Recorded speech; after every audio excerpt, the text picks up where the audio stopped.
Morning. Chinese diesel eater update. Part 3. Did half a tank in 10 hours yesterday. First test run. What I've noticed is these clamps here from factory on the fuel pump need nipping up because it's pumping from a tank okay, but once it's pressurising through the pump it's sucking air and you see the air bubbles going round, so then the burner will cut out because it's not getting the fuel. So I've got it now so there's no air bubbles there, as you can see, pumping round. So get your clamps tight. Another item as well is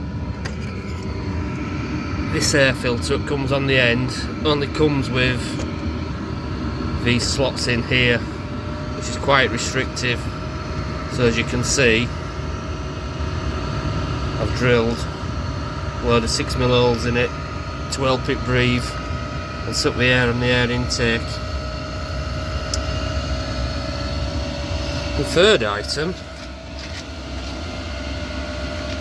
with it running on old engine oil to give it a bit of assistance on a cold morning because it's -4 outside, to get it fired up, give it a bit of assistance with a bit of gas. So turn the gas on, don't light it, and just fumigate that intake with a bit of LPG.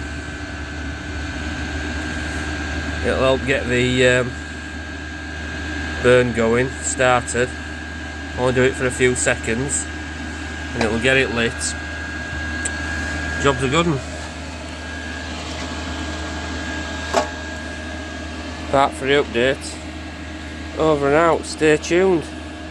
Diesel eater. Cheap eating. Oh, there we go. Old engine oil as well. Winner winner.